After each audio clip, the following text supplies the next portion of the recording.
snow plowing money. Yeah, we were just about to talk about that. They had snow money, but there's no snow to plow. So they are diverting that money directly to roadside wildfire mitigation. That's a massive shift in priorities from snow to fire. That's the most dramatic example of shifting: the early pass opening and the warm weather. Now, regarding summer employees, the deficit is so large that budget items might be delayed or cut entirely. Right. They are scrambling. Oh, yeah. Go on. Okay, so if this pass is open and is connecting the two towns, how can we capitalize off of that?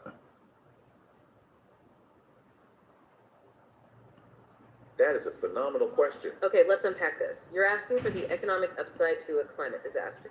And that's smart because every change creates an opportunity. If we look at the early opening of Cottonwood Pass, it connected Gypsum and the Roaring Fork Valley a month early. That means it's a much longer window for inter-valley commerce and transportation. Think about the transit services. The Core Transit Board is already working on increasing ridership on the Leadville route.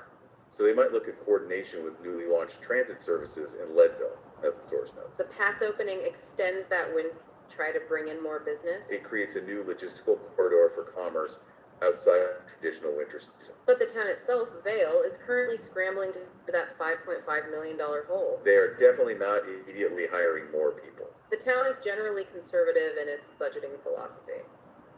But this unexpected loss is a significant jolt. Okay, let's keep unpacking this chain reaction. We need to go back to story number 3 now. Right, the confusing part about the institutional investors. If the weather is causing those town deficits and those emergency fund shifts, why is a major investor tripling down on the ski resort stock? It was completely counterintuitive at first, Oh, right? but institutional investors play a very long game. They go for it. Okay, so these kind of plans take a long time, but what if they pushed it up because of the bad weather?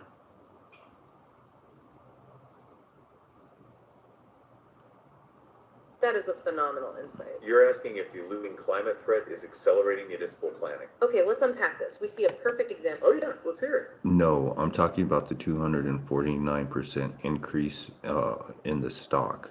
Do you think that it was already in plan, regardless of the weather, but because of the weather, it speeded up the bid or buy? That is a phenomenal insight. You're asking if the looming climate threat is accelerating municipal planning. Oh, circling back to the Oaks Dismal LLC investment in Vail Resorts, the 244.9% jump. Yes, the stock started. You're asking if that massive purchase was pre-planned. What's fascinating here is that the institutional purchase was executed in the latest quarter. That quarter covered a period right when the snowpack was hitting historic lows. It's highly probable the initial plan was long-term, yes, looking at the brand equity. But the timing of the execution might have been accelerated by the low snow. Why?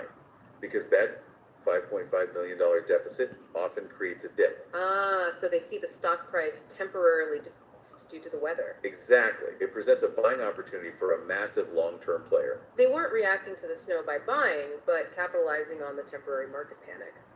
So the plan was long-term, but the execution was opportunistic. That makes sense. It's Oh, back to our listener. What's up? Of course it'd be opportunistic because you're covering a shortfall of a month and it's a perfect opportunity to secure some capital. And you are absolutely right. The opportunity is directly linked to that shortfall. That is the whole crux of the Wall Street long game versus the local crisis. They see the resort's value over decades, not just this one bad season. So yes, that massive jump in stock purchase was purely opportunistic. They're essentially buying the brand at a discount. It makes perfect sense. It's Wall Street playing the long game. Past that seasonal volatility of budget deficit. They see the immense value in the underlying real estate. The land itself and the non-winter operations are the real assets. They are valuing the brand in a way that transcends just lift tickets. Precisely. That is the long game. Wall Street cares about value over a decade. Not today's lack of snow or that rush to change ordinances. Speaking of rushing, let's talk about those municipal plans we almost discussed earlier. Exactly. The weather really forces their...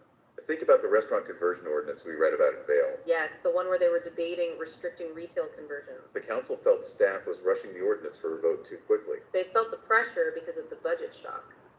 That $5.5 million deficit forces rapid policy change. It's the pressure point that eliminates the long-term study period. And this need to pivot quickly is a theme across all of these stories, It's the disruption to the normal schedule that we've seen everywhere. like that early opening of Cottonwood Pass. It points to a historic environmental reality. Right. Okay, shifting gears now to stories 4 and 5. Let's to the macro view for global context for a moment. First, we have the Luigi Mangione murder trial, which has been delayed, It was officially delayed all the way back to October 2026. and then looking at the geopolitical wires, we're tracking intense tensions. The ceasefire situation in the Middle East is concerning. Yes. And we are strictly relaying the facts from the source documents here. Oh yeah, let's hear it. Yeah, talk about that port that was supposedly in limbo between US and Iran. What's fascinating here is the Strait of Hormuz. It's the choke point you were referencing. Okay, let's unpack this crucial geopolitical aspect. Right, the Strait of Hormuz is absolutely central to this conflict. It's the literal pinch point for global oil transport. And we're seeing aggressive rhetoric about closing it completely. Trump previously threatened Iranian power plants if they failed to open that strait. And this back and forth has global economic consequences. Huge ones. Oil futures already surged over $111 a barrel. That's because of the escalating conflict and the uncertainty around that key strait. And while Trump claims productive talks, Iran denies any direct contact. So the diplomatic situation around the strait is incredibly volatile and unclear. The disruption to the diplomatic schedule is massive. Oh, yeah, So who's lying and who's telling the truth when it comes to the disruption that's causing this breach of contracts? That is a critical question. And this raises an important question about information flow. Okay, let's unpack this who is telling the truth issue. The sources often conflicting narratives, right? On one hand, Trump claims there were productive talks. But Iran immediately calls those claims fake news and denies contact. So we have a clear, immediate diplomatic disruption. We can't tell you who is lying. That is simply beyond the scope of the sources. But the result of the conflicting claims is what matters most for the economy. That uncertainty, that question of who is telling the truth, is what pushes oil prices higher. It creates market volatility and risk around the Strait of Hormuz. Whether the talks happened or not, the disruption to the diplomatic schedule is massive. It completely upends the expected timeline for stability. The defining theme of 2026 seems to be unpredictable disruptions. The normal schedule is just gone, like that early pass opening we saw. And this brings us back to why this weather story matters to everyone. It points to a historic environmental reality that will affect us. Oh, go for it. So how do we prepare for it? Just rained today, but let's say we have a drought.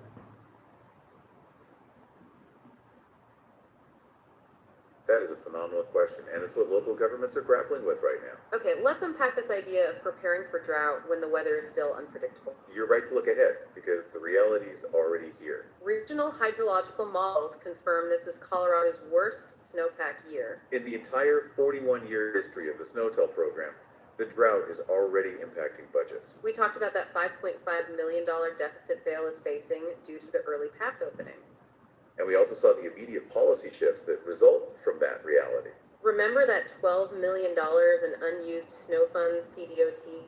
They immediately diverted that to roadside wildfire mitigation. That's a direct preparation for the drought shifting from snow defense to fire defense. We also see towns like Gypsum implementing stage 1 water restrictions, shockingly early. That's a proactive measure to preserve.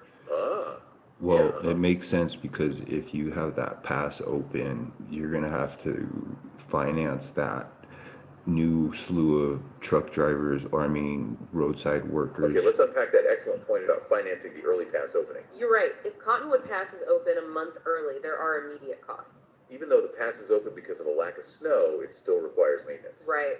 Snow removal costs went down, but general operation costs start sooner. That's why the weather anomalies have an immediate multi-billion municipal impact. It's a huge strain on the infrastructure and the local budget.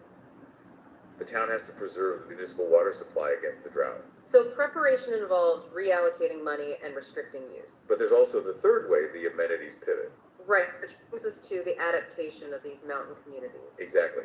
Even in it, they're trying to maintain economic viability. We need to see if these high-tech preparations will be available to everyone. The ability to pivot is becoming the most valuable resource. That's a historic reality indeed. 41 years, It is literally off the charts for low snow. It is, and the fallout is everywhere and about. Even Oh, yeah. It's not the first drought we had, so what were some previous solutions? that is a very insightful point. Okay, let's unpack that history of drought response. If we connect this to the bigger picture, water management is a constant issue here. Previous often focused on infrastructure and conservation, long-term plays. For instance, the Eagle River Water and Sanitation District noted this. They said fluctuations in snow and rain are rarely felt by their customers. Why? Because they have those storage and management in place. They write, start preserving water now. That sentiment, that constant preservation, is the old solution. Different now is the speed of the crisis. Yes, the current drought is hitting a 41-year historic low for snowpack. It's forcing these immediate, shocking shifts, like that $12 million transfer. Solutions were gradual. Today's require rapid reprioritization. It's the difference between slow conservation and emergency fire mitigation. And that ties right into the economic fallout we're seeing. Beaver Creek Resort terminated operations early, Steamboat closed early. pulling the plug on the season prematurely due to the drought. And we noted Denver Water, and towns like Gypsum are implementing stage 1 restrictions. That is shockingly early for those restrictions in April. They are preparing for the dry summer ahead, just like Gypsum. We already covered the CDOT example about preparing for fire instead of snow. Taking that, oh yeah, To wrap up, let's talk about some community events today and give me a joke to wrap it up. That is a perfect way to shift gears for the wrap-up. Okay, let's unpack some local community events happening right now. We can pull some great local color from the sources. We've been focusing on deficits and droughts, but life is still happening in the valley. Absolutely. Today, April 9th, 2026, there are a few things going on. For the kids, there's Dinosaur World Love. It's an interactive prehistoric show at the VLR Performing Arts Center. They have 2 sessions, one this afternoon and one this evening. And for job seekers, there's Work Week 2026. That's career exploration and networking happening in the core area. Resumes are required for that one, running until 5:30 p.m. And focusing on the sustainability efforts we've been discussing, there is a workshop. Yes, the Sustainable Landscape Series, which includes a free lunch in the Vale Corps. That's a good example of community groups continuing to focus on these important issues. You also see places like Edwards running a community market for free groceries. Highlights the ongoing human service alongside the big policy changes. The community is still finding ways to support each other through these disruptions. It's great to see that resilience alongside the major challenges. Let's tie this back to the core challenge we